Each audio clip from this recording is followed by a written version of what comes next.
Marco Gonzales shoved, Julio went yard, and the Mariners have a home run Trident now.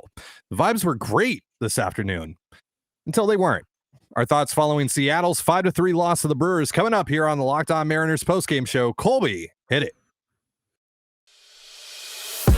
You are Locked On Mariners, your daily Seattle Mariners podcast. Part of the Locked On Podcast Network, your team every day. It is Wednesday, April 19th, 2023. This is Trident Gonzalez and Colby Patnode for the Locked On Mariners postgame show, brought to you by FanDuel, the official sportsbook partner of the Locked On Podcast Network. Make every moment more. Visit FanDuel.com/LockedOn today to get started. Thank you so much for making us your first listen after the Mariners game. Subscribe, like, and turn on alerts if you're watching on YouTube, or subscribe and leave a 5-star review on your preferred podcast platform if you like what you hear. And if you listen to us every single day, even after losses like today's, say what's up in the comments below. We want to see all of our everydayers in here, even after a brutal Mariners loss. And if you want to hear from us even more, please consider signing up for our Patreon by scanning the QR code right above my head. The link, as well as our social accounts, is also in the description of this episode. Mariners have been swept by the Milwaukee Brewers, losing 5-3 this afternoon at T-Mobile Park in frustrating, to put it lightly, fashion.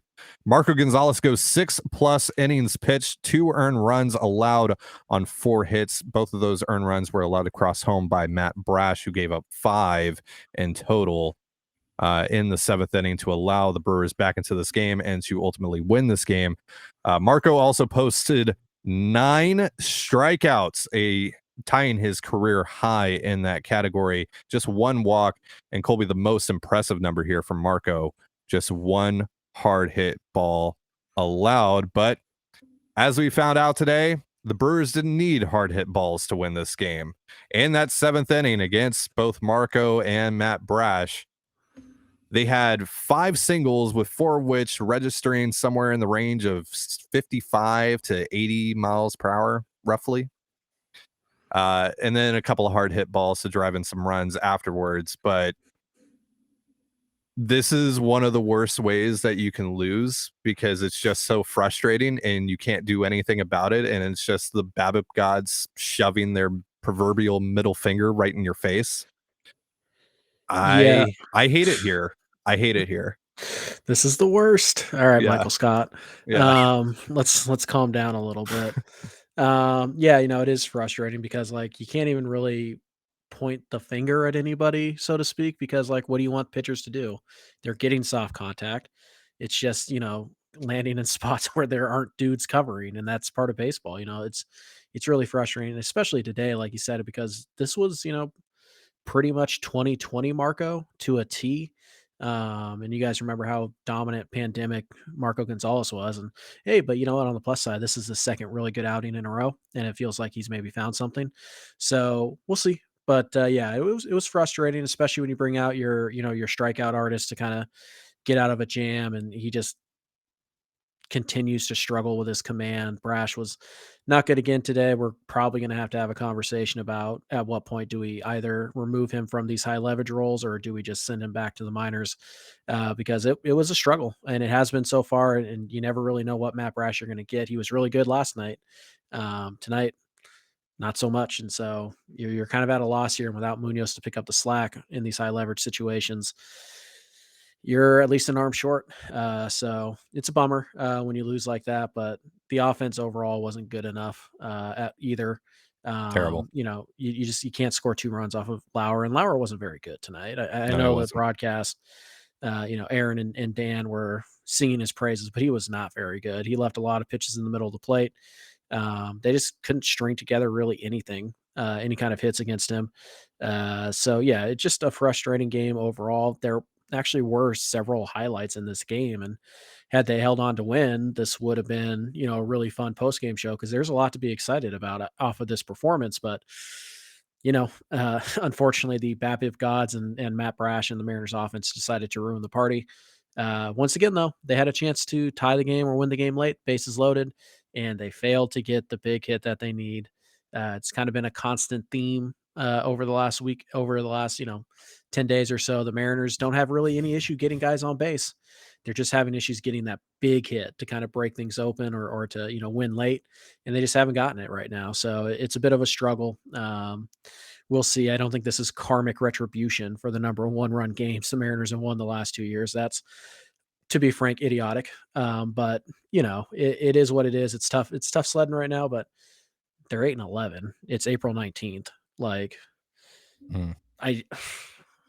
Let's all take a step back here and let's not proclaim the offseason was a disaster before we even know if it was. Let's not proclaim that this team's dead in the water before we know if it was. And in fact, I went up and I looked some things up, and I don't know if you want this now, Ty, or later, but the Mariners right now, pretty good company.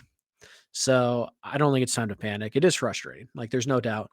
And I think two things can be true. That is an incredibly frustrating way to lose, and the Mariners are not playing good baseball right now, while also acknowledging that it's April 19th.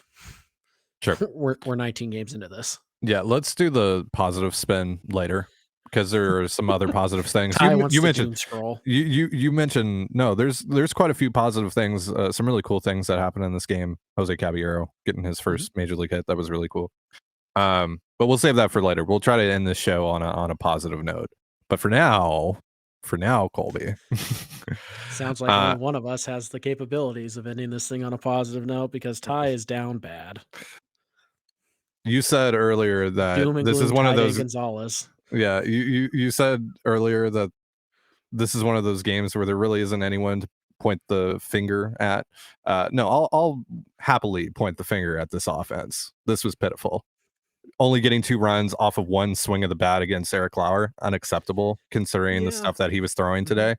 And then that 8th inning, really, you get the leadoff walk, and then Lauer's really struggling to find the strike zone, and Caballero swings at the second pitch he sees, JP swings at the first pitch he sees, and then Julio has a terrible at bat against the reliever that comes in and swings, at a pitch way outside of the zone, top of the zone. That's unacceptable. And then you mentioned it, right? Mariners get the first 3 guys on in the bottom of the 9th, and the Brewers got them right where they wanted them, right? That's kind of the scouting report right now for the Mariners is bases loaded, no outs. Yeah, you're actually in a pretty good spot if you're the opposing team. Is there anybody on the planet you'd rather face right now with the bases juiced than Tommy La Stella? Yeah, let me get to that. Don't quite understand that decision by Scott. Yeah, just a lefty thing even.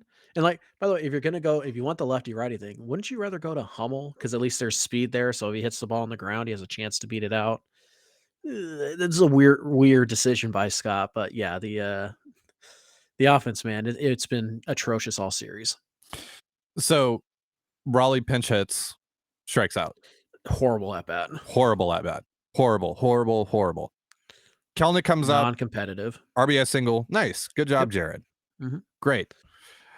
But then we get to the Murphy, Caballero, Crawford stack, and who do you want up to bat with the game on the line? Tommy La Stella, apparently, who is the least valuable Mariner in a long time because he's a full-time designated hitter who can't hit. He can't hit for power, and he just flat out just can't hit. Boy. What is his point on this roster? And he pops the ball up, sure enough, out number 2. And then, Jose Caballero, guy playing in his 3rd major league game, only getting his 7th career at bat, 8th career at bat. And what do you expect him to do in that situation? Not a ton. I don't really fault Caballero in that moment, but Raleigh and La Stella, those 2 at bats drove me insane. Just drove me off the wall today. And La Stella's presence on this roster, I don't get it. I don't. He is one of the least valuable major leaguers I've seen come through Seattle in quite some time. Ty just over here lumping Cal Raleigh with Tommy La Stella, the 2 worst hitters on the Mariners, apparently. Right. We can tell Ty's in a really good spot right now, guys. It's interesting is that I know the people are watching this or they're anger watching it, right? Sure. And Ty is more on their side of things, your side of things right now. And yet somehow I'm the one I'm annoyed, don't get me wrong, but it probably isn't coming across right now. Okay, but you don't think that too about Tommy La Stella? I can't match Ty's annoyance. You have eyeballs, Colby. He should not be on this roster. No, absolutely not. Thank you. But and he especially shouldn't be hitting in that situation. Because you know what's nice about Tom Murphy in that situation, even though Murphy's been terrible this year? he might run into one. Like there's He a might shot run that into one, and he also has decent-ish plate discipline where maybe he could work a walk there, you know? maybe, but like at the very least, right? Like, do I want to take the chance that Tommy La Stella gets a single or that Tom Murphy hits a home run I or a trust double? Tom Murphy Yeah, absolutely. 110% Even against more the than I righty, yeah. do Tommy Yeah. La Stella. I just Yeah, that's what it absolutely, is. but And that's why a move needs to be made now. I yeah. don't want to wait. I don't want to wait for Taylor Trammell. I don't want to wait for Dylan Moore. I don't care No. about burning a call up with Mike Ford. Literally, Mike Ford, Colin Moran, Jake Shiner, any of these guys, some of which that I mentioned are not even doing well in AAA. I trust more than Tommy La Stella to get me a hit in that situation. I do. Yep. Tommy La Stella is not a baseball player anymore. Not a professional one, at least. He's Yeah, not I mean, good. He's not good. He can't play the I field. And like I said, he's a full-time designated hitter who not only can't hit for power, but he just flat out can't hit.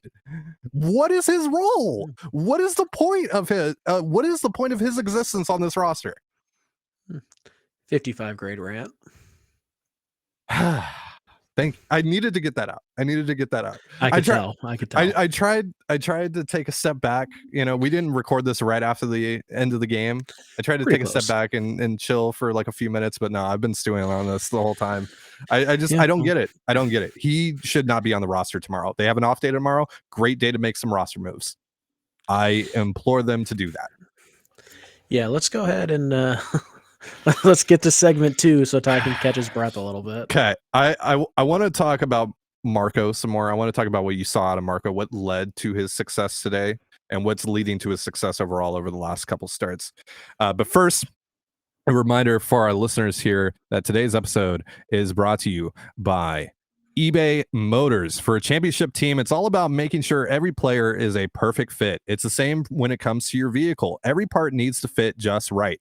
So the next time you need parts and accessories, head to eBay Motors. With eBay Guaranteed Fit, you can be sure every part you need fits right the first time around. Just add your ride to My Garage and look for the green check to know the part will fit or your money back. Because just like in sports, confidence is the name of the game when you shop on eBay Motors. And with over 122 million parts to choose from, you'll be back in the game in no time. After all, it's easy to bring home a win when the right parts are guaranteed. Get the right parts, the right fit, and the right prices on ebaymotors.com. ebaymotors.com. Let's ride. Eligible items only. Exclusions apply. And you're that's so silly. And you're listening to the Locked On Mariners post-game show. Thank you so much for making us your first listen. And no, I didn't put the Let's Ride part in that ad read. It's in there. They want us to say that. So, you know, I'm gonna add a little stank on it. Why not? All right. Before we get into Marco's day some more, Colby, it's that time of the show where we remind our lovely listeners here about what we got going on with Feeding America. Would you be kind enough to tell them what's up? Is Tommy La Stella no longer feeding your soul? Now imagine if that hunger was real, because Feeding America knows all too well about the hunger issue facing America. 34 million Americans face food insecurities every single day. 9 million of them are children, all of whom probably have a better chance of getting a hit right now than Tommy La Stella. So, Ty and I have partnered with Feeding America. We are raising money, which also amounts to meals for the hungry. Feeding America is a great organization that can turn every dollar raised into 10 delicious, nutritious meals for those suffering from food insecurity. We set out with a goal of $500 about 3 weeks ago, and as of this recording, we are now over $6,000, which is 60,000 meals raised just from your donations. If you want to help us out even more, you can donate by scanning the QR code right there, or you can click the link, which will be in the description of the audio version of this podcast, as well as down below if you're watching on YouTube. And it'll take you to our donation page. You can donate as much or as little as you want. You can do it anonymously, or you can put your name to it. Just know that we appreciate every single donation we get. Ty and I are also donating 10 cents for every new subscriber we get this month.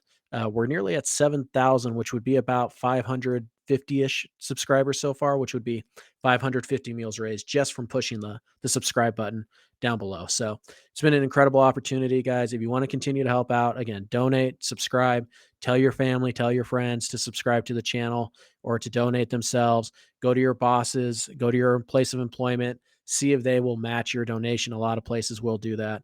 And if we get to 10K, on the off chance we have about 11 more days to get to 4,000 more dollars. But if we do, Ty over there is going to get a tattoo, which obviously we will record and share with you guys on the YouTube channel. And it will be a lot of fun. So we have a lot of work to do to get there, but you guys have blown our expectations out of the water before, so I'm not putting it past you. Again, just scan the QR code, click the link, tell your family, your friends, your bosses, subscribe to the channel. It all helps, and it can all go towards giving somebody a meal who desperately, desperately needs it. So thank you guys for your participation in that. We're coming down the home stretch here, and it'll be interesting to see what the final number is. But again, thank you guys for getting it as far as it has. It's been a really fun ride. Thank you guys so much. Be sure to scan that QR code that was just up on the screen. You can rewind, check that out, or go into the description of this episode, whether you're watching or listening to it, and that will take you to our donation page so you can check it all out. Once again, just appreciate all the support and the participation in our fundraiser, and hoping to do more stuff like this in the near future as well. All right, so now that I've here, the thing about Tommy La Stella is, Colby, now that I've gotten my frustration out, let's talk about the positives from this game, because there were a lot. This game was pretty sick until the 7th inning. Like I was having a lot of fun watching this game overall. Marco again just absolutely shoved. He looked like 2020 Marco. This was a dominant performance out of Marco until the Brewers were able to string together a couple hits and run him out of the ball game. What did you see today that led him to the success, specifically the swing and miss? Because 9 strikeouts. I thought I was looking at Robbie Ray's stat line for a second. Like, Marco doesn't strike dudes out. Like, this is very rare territory for him. It ties a career high in strikeouts for him. How is he getting those swings and misses? How is he getting these guys to strike out today? Yeah, it's a pretty interesting pitch mix when you really look at it. Uh, I, Here's the first thing about Marco today. His command was excellent. He was right on the corners or just off the corners all game, essentially. And that's what Marco has to do to succeed like this. Marco cannot leave the ball in the middle of the plate at all, or he's going to get hit. And today he was right on the corners the entire time. And he took advantage of a little bit of an expansive strike zone below the knees. But he also used that to then get the Brewers to chase above the hands, kind of working the changeup and the fastball off of each other. And that really was the story today. Marco was essentially a 3-pitch mix today. 31 four-seamers, 30 changeups, 27 curveballs, and just 2 cutters. Marco, the last couple starts, really hasn't used the cutter that much, and that's good because it's a trash pitch. It doesn't help him at all. He should have shelved it a few years ago, but now he's getting back to kind of fastball changeup.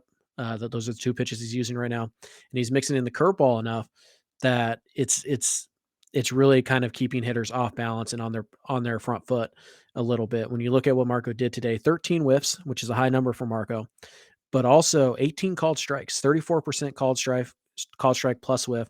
He only gave up 1 hard hit ball, 19 foul balls today. So Marco, even when he gave up contact, it was not hard contact whatsoever.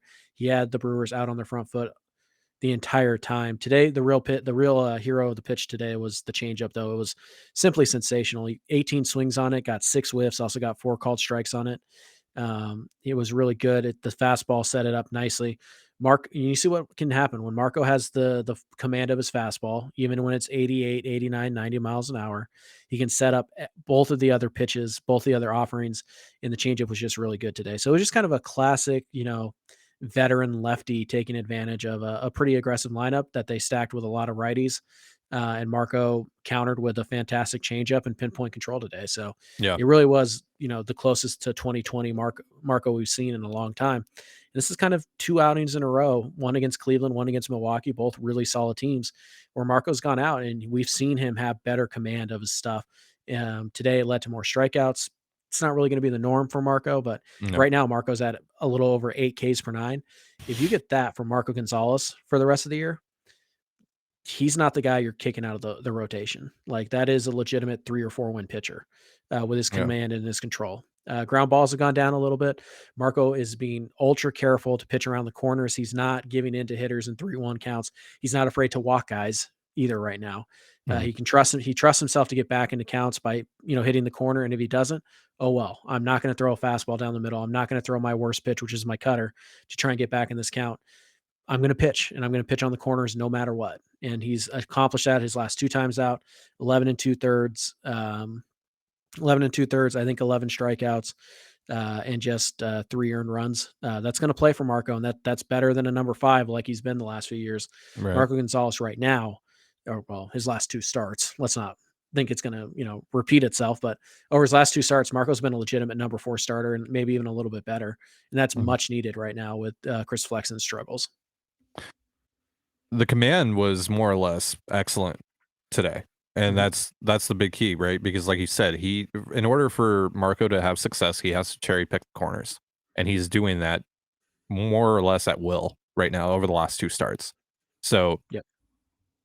again, if he keeps this up, you're looking at a really nice season out of Marco. You're looking at something that's a lot closer to 2020 Marco Gonzales than we've seen really in any other year that he's pitched. Not just the last couple of years, but even before 2020, because that was when he was at his best. He was a legitimate number 3 in a really good rotation Mhm. in 2020. Like, so if you get that, I mean, that's one of the biggest surprises of the season. One of the best surprising things that could happen to you this season. That's a huge boost for you right now, especially with your rotation not doing incredibly hot at the moment. So with Gilbert kind of being up and down, and Ray's out right now. Luis Castillo is really the only guy right now that you're trusting, because George Kirby's also off to kind of a slow start. So you can get a good Marco right now, at least in the interim, to get you into the summer. Like that's massive. That's a massive boon for your team moving forward. So Yeah.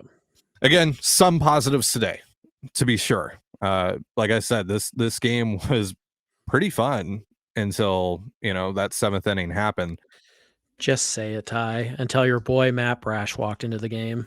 Yeah, no, and that's, again, like you said earlier on in the show, we're gonna have to have a conversation about him, and it pains me because I think with the stuff that he has, just the raw stuff that Matt Brash has, he has the potential to be one of the best relievers in all of baseball. But if he's throwing out 25, 30 command, then he's just like every other reliever in baseball who throws hard.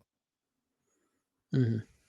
Like, he's just one of those guys, right? He's Gerson Bautista, with a good slider, with a really good slider, with one of the best sliders one of in the best baseball. sliders in Yeah, baseball. yeah, but So like the problem is, if you can't locate, then you're going to get a lot of instances like this.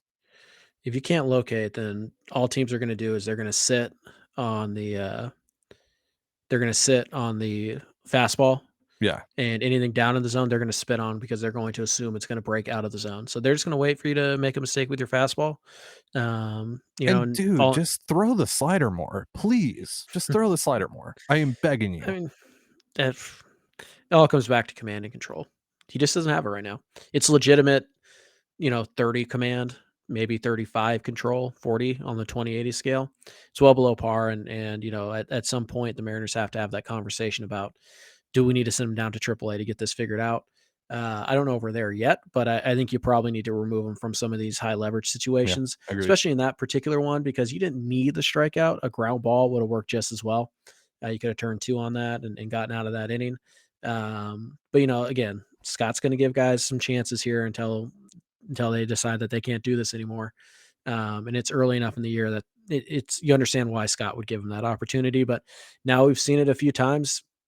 You can't really trust Matt Brash right now, and it's a bummer because right now your bullpen, there's kind of like 3 guys you trust, Yep. and they're not. 2 of them aren't your best guys, and that's a problem. So let's see. Did get good news on Andres Munoz today, but we'll talk about that in a later show. And it's just another bad outing from Matt Brash, and he was pretty good his last couple outings. So another hiccup today, and Well, and also some I bad luck bit him sure, today yeah, too, right? Like, he did leave yeah, some pitches out over the plate, but those are balls that again registered, 60 to 80 miles per hour off of the bat. Yeah. those more often than not are going to be outs. Sure. So, there was he was one strike away from getting out of that inning with just one run allowed. Yep. And, that's just how So it goes. that's just how the cookie crumbles. He also had he did, speaking of the fastball, to speak positively about the fastball for a second. He had a really nice fastball against Yelich to get Yelich out. With some nice arm side run that just got Yelich to chase out of the zone. That was a really impressive fastball to throw, especially in that situation, right? But so it wasn't all bad for Brash, but again, he's not coming up in these big moments. That's it. The results at the end of the day, you can trust the process all you want, but the results, more often than not, right now, Matt Brash is giving up runs in some pretty key situations, and that's a problem. And right now, I trust Justin Topa or Gabe Spire or Paul Sewald a lot more in those situations to get out of them scoreless or with at least just one run allowed than I do Matt Brash right now. Mhm. And again, because he was supposed to be one of your 3 best guys entering the season, that's a problem. It's a major problem. So that's something we'll probably talk about maybe on Friday. We're taking Thursday off, so tomorrow off, but we'll be back on Friday. So maybe that's a conversation we'll have that day. Anyway, let's again, I told you guys we are going to leave you on a positive note. All right. So we're gonna yes. I'm leaning, I'm going into the read. Just allow me to do my thing, sir. We are going to end this thing on a positive note. I promise. All right. Right after this message from Ultimate Baseball GM. Jeez. Ever dreamed of becoming an MLB GM and managing your professional baseball franchise? Well, your dream can come true, and this game is definitely for you. Manage every strategic aspect of your team, play through the season, and lead your team to glory. You're responsible for hiring the right coaches and staff, managing team finances, scouting and drafting players, managing difficult personalities, navigating your franchise through free agency, and all the ups and downs of a season. All this in a challenging and realistic game world. Ultimate Baseball GM is completely free and playable offline. Play on the go as you want and when you want. I'm too heartbroken to say the Jerry thing, so I'm not going to say it. Download Ultimate Baseball GM now. And Locked On Mariners listeners get a 100% free boost to their franchise when using the promo code Locked On in the game store. So make sure to check it out. To download the game, just visit probaseballgm.com, scan the code, or look it up on the app stores. It's probaseballgm.com. Ultimate Baseball GM. Start your dynasty today. And you're listening to the Locked On Mariners post-game show. A very sad, at least on this side of the screen, post-game show following the Mariners 5-3 loss against the Brewers. All right, so enough being sad. Let's talk about some cool things. Jose Caballero got his first career major league hit, and it was a double, and that led to a 2-run home run from Julio Rodriguez, which we'll also talk about in a second for a very special reason. Cool little thing that the Mariners surprised us all with earlier today. But yeah, Caballero, we haven't talked about him since he has had his, first couple of major league plate appearances. He's looked pretty impressive. Like last night was pretty impressive against the Brewers as far as, an 0-for-4 night can be. He had 3 hard hit balls. He worked a walk in a really key situation against Devin Williams, who's one of the nastiest pitchers, not just a reliever, but one of the nastiest pitchers in all of baseball. And he pimped it. Bat flipped it. That was awesome. He's got some energy. Yeah. Is Jose Caballero becoming the new Luis Valbuena? I mean, he might be better than Sam Haggerty. I wanted to see him bat flip that double that he hit down the line today. Yeah, well, I think it was just more about making sure he didn't miss first and second base. Yeah, no, it'll be interesting to see what they do with Caballero. Another lefty on the mound on Friday. Yep. I would venture to say there's a really good shot he starts at second base again in that game against Mats. And yeah, he's giving you some real quality at bats. Just one for 8, I think, right now, with a walk and a double. Yeah. But again, the hard hit balls are there. He's giving you competitive at bats. He's certainly more likely to get a hit right now than Cooper Hummel or Tommy La Stella.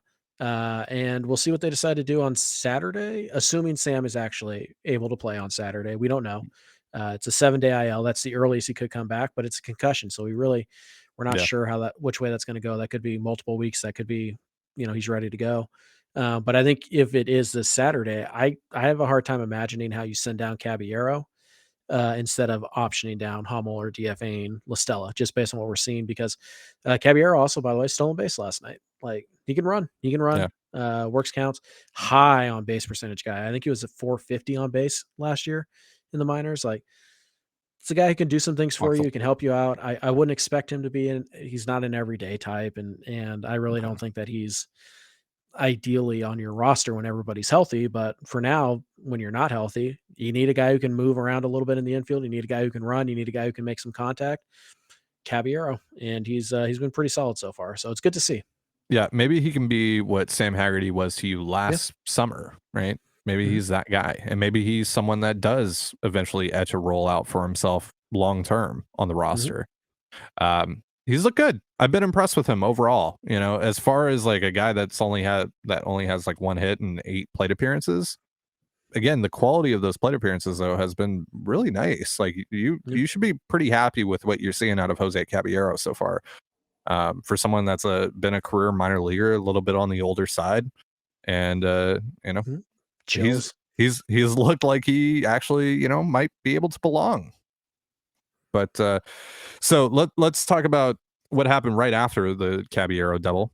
Julio hit his second home run of the series. He's starting to get it together a little bit. Had a rough at bat there in his last That's time kind of up, part like of I the mentioned. trade-off Yeah. of Julio. But he had a hard hit single to start the game, and then a rope of a home run to left center field to make this ball game 2-0 for the Mariners for a while. And then, most notably, he gets to the dugout and breaks this bad boy out. Look at that. It looks photoshopped, right? Also, I didn't upload the version that's supposed to cover the whole screen. My fault. apparently. Yeah. The home run Trident. We'll see if it sticks, but I don't know. Like that type of stuff really plays when you're winning and you're playing well. When you're losing, it's Yeah. kind of like slapping the cowboy hat on Shohei Ohtani, and like you could see his like anger at it. So we'll see. It doesn't. There it is. What? There's the one that's actually the full screen one. There we go. See, it looks like that is like a really poorly done CGI Trident, but it's not. Right? Yeah, It's it looks fake. yeah, it it's looks legit. fake. I even found it. So if you guys want to buy your own, it's about 7 feet tall. If you guys want to buy it, like hit me up. I'll share the link with you. But yeah, It's the same one that you sent me. yeah, it's the same one. So it's just an Amazon Trident. Yeah, pricey. Okay, that makes it feel a little cheap. Do you think it was handmade, hand forged? I thought they got someone. Yeah, I thought they got someone to make them a Trident. Look at the maybe I'm wrong, but look at the picture. It looks the same. It even has kind of the same like CGI. That's sad, but it still goes pretty hard. Okay, I can't lie. It does. Nothing does the still go Mariners pretty do hard. will satisfy Ty ever.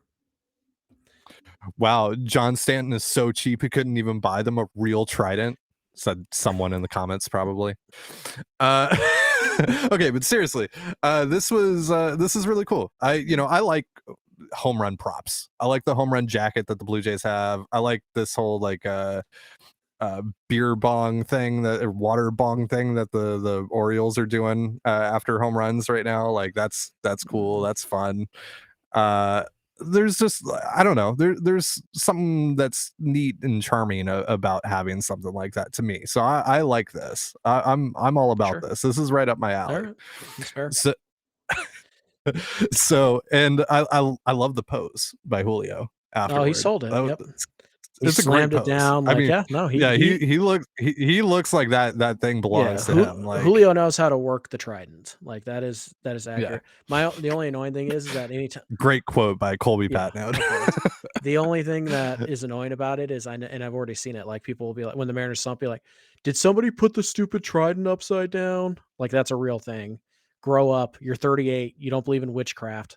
Anyways, I do you need me to send us out on a higher note, Ty? Because I know you're struggling right now. Okay, yeah, sure. Do that. We're for 19 games into the season, right? Yeah. The Mariners are 8-11. Okay. Yeah. Last year. Thanks for reminding me. Yeah. Well, last year, the Philadelphia Phillies started the year 9-10. The 2021 World Series Braves, 9-10. Last year's Astros, 10-9. The 2019 Nationals, who also won the World Series, 9-10. You're telling me the None of Mariners these are teams out of it. started the year 8 Shut and the hell 11, up. though. You're telling me that the Mariners season is over because they're over. one game below where 3 of the last 4 World Series champions were? Get out of here. Grow up, touch some grass, go breathe some It's fresh over. air. Don't let It's Ty over. be his typical gloom and doom self. Enjoy the off day tomorrow. Didn't you literally do this last week? Didn't you do the same exact bit where you were like, it's over? It's over. No. It's Yeah, done. but I was joking. You're being serious. So take your off day tomorrow. Go for a hike.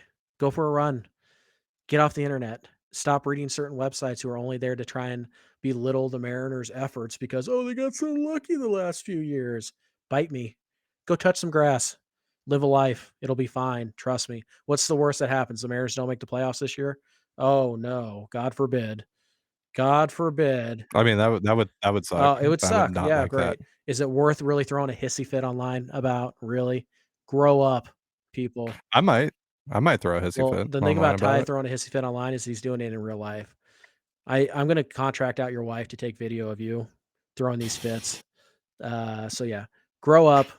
The Mariners are fine. They're not good right now. They're also not out of the World Series because they're 8-11 on April 19th. Get a grip, people. Get a grip. Yeah. DFA Tommy La Stella, though. That we can Do all that, agree on. please. Yeah, do that though. Thank you. And you know what? Let's just move on from Cooper Hummel as well. Let's get someone else up here. Hummel, though, I feel way less passionately about than La Stella, though. I never want to see Tommy La Stella in a Seattle Mariners uniform ever again.